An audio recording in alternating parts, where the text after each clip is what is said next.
السلام عليكم ورحمة الله تعالى وبركاته، وتحية طيبة لكم جميعا مشاهدي الكرام أينما كنتم. أرجو في الله ونعمة هذه الاستماع. فيعني بعض النصائح القصيرة فقط، لأننا نعيش الآن في فصل البارد، في آخر فصل الخريف وفصل الشتاء. دائما تنخفض الحرارة وتكون برودة وتكون ثلوج في بعض المناطق، وربما يصاب الناس بالكحة وبالسعلة، وهناك من يصاب بهذه الكحة أو السعلة لمدة طويلة. فيعني على الأقل من حيث العوامل الخارجية لا يتعرض الناس للتيارات الباردة مثلا في الليل، لأن الحرارة في الليل تنخفض. وانتبهوا للأطفال في الليل كذلك، أن يكون الغطاء دافئ وجيد، وأن لا يكون تسربات باردة يعني داخل غرفة النوم أو حتى غرفة الأطفال. يعني أن لا يكون هناك مثلا نافذة ويكون تسربات باردة يعني من الخارج. ثم هناك كذلك بعض الأشخاص يكون في المنزل مثلا دافئ ويخرج يعني هكذا بدون أن يكون لابس جيد ثياب دافئة ويتعرض لتيار بارد، فيصاب بالكحة أو سعلة، أو ربما أنفه يسيل وربما حتى آلم الرأس. فكذلك لما الناس يعودون من العمل فيكون مشغل مكيف في السيارة، لكن لما ينزل من السيارة يكون ما يكونش لابس وينزل من السيارة، فيعني يتعرض لتيار بارد كذلك. يعني ينتبه الناس لهذه العوامل الخارجية، فهي مهمة جدا. وهذه الكحة والسعلة لاحظوا بأنها أصبحت يعني كذلك بقوة، لا ندري لماذا، لأن هذه السنوات الأخيرة أصبح الناس الآن يعني يتعبون، ويعني هذه يعيشون محنة كبيرة مع هذه الكحة وهذه السعلة، وهذه في الفصل البارد والمسنين على الخصوص. يعني حتى بعض الأطفال الآن، حتى بعض الأطفال عندهم كحة وعندهم سعلة. فالأكل يكون أكل جيد فيه توابل، يجب أن دائما هذا الفصل البارد التوابل، وتعلموا الأطفال كذلك يستهلكوا الشوربة وحتى شراب. حتى شراب القرفة ممكن تشرب يعني شكل شاي، وزنجبيل وخلنجان وزعتر والأشياء هذه تشرب يعني الآن في الشيبة كذلك. هذه شجرة مريم، هذا شيح ابن سينا، هذه الشيبة تشرب الآن في الفصل البارد، فهي تنفع الأطفال. ويعني هذا الأكل الآن جيد. وماء البقوليات، فول، حمص، عدس، فاصوليا تستهلك الآن. كذلك الذرة والشعير. الذرة أحسن من القمح الآن لأن الفصل البارد. كذلك يعني هذه الفواكه الجافة، اللوز والجوز والتمر والتين والزبيب كذلك يستهلك الآن، لكن أن يكون الأكل فيه توابل توابل توابل توابل. يكون فلفل حار، يعني ليس الفلفل الأسود وفلفل أبيض، ليس الإبزار. يكون فلفل أخضر حار وفلفل أحمر حار، هذا جيد في هذا الفصل. ويكون كذلك هذا زنجبيل وخلنجان، يكون كركم، يكون قرفة وقرنفل، تكون هذه جوزة الطيب، في المغرب نسميها الجوزة، هذه جوزة الطيب. وهذه الكبابة كذلك، إخواننا في البلدان الشرقية يستهلكون الكبابة أكثر منا. هذه الكبابة نحن لا نستهلكها بكثرة في المغرب. ويعني هذه التوابل تكون الآن توابل تسخن الجسم. لماذا؟ لأنها تنظم النظام الهرموني، هي تنشط النظام الأندوكريني. هذا فيما يخص الأكل. طبعا الغطاء دائما الألبسة الدافئة ويكون غطاء. ليس المهم هو هذا يعني اللباس يعني الضخم الكبير الذي تلبسونه، نسميه اللباس الفوقي، لكن اللباس التحتي كذلك. اللباس هذه الأشياء التي تلبسونها مباشرة على الجسم، هذه الناس يلبسونها. هذه اللباس التحتية يعني يكون يلبس 2. الآن في الفصل البارد ممكن شخص يلبس 2 عوض واحد، 2 عوض واحد، لأن هذه مهمة جدا، لأن هي التي تتصل يعني بالصدر وبالجلد هذه، وهي كذلك يعني تحبس يعني هذه البرودة، تحبس البرودة يعني على الجسم. حاولوا تجربوا إن شاء الله وسترون النتيجة. وهناك من يلبس 3 هذه الثياب الداخلية. الثياب الداخلية هناك من يلبس 3.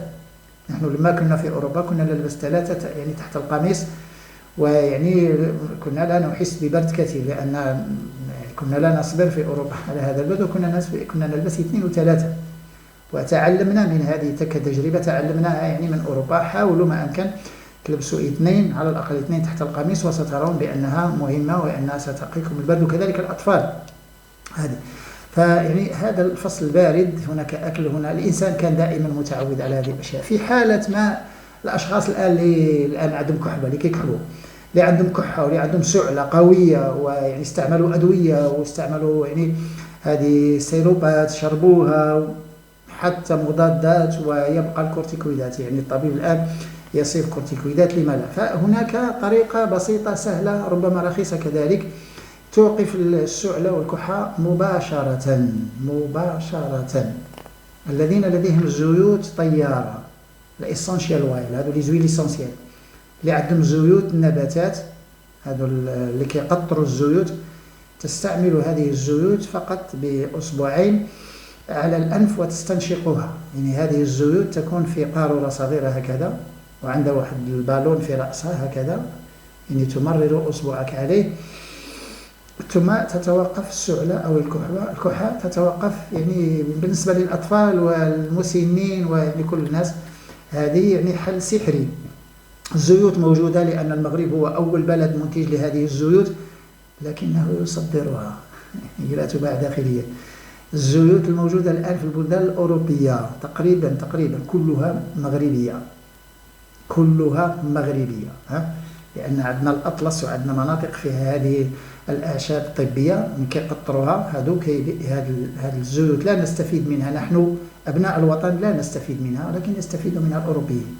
هذه تكون قنينة صغيرة هكذا، وعندها واحد البالون، عندها واحد رأس، هذا كرة تدور، تأخذ هذه الزيوت تضعها يعني بين هذا السبابة والإبهام، تستنشقها جيد صافي، يعني وتتوقف الكحة أو السعلة يعني مباشرة. حل سحري عجيب، الذين لا يجدون هذه الزيوت يستنشقون البخار. الطريقة اللي تكلمت عنها لما كانت يعني هذه من قبل، يعني هذا ماء مغلى كمية قليلة، ليس لترين، يعني ربما 250 ملي، ربع لتر، يعني في إناء صغير يغلى، وتضعون فيه أي عشبة، يعني زعتر، مردقوش، إكليل جبل، شيح، أي عشبة تستنشقون هذه، حتى يعني هذا زنجبيل، حتى كذلك القرفة والقرنفل، حتى القرفة والقرنفل جيدة، تضعون في هذا الماء الفاتر المغلى وتستنشقون البخار. تعمل واحد الفوطة على رأسك،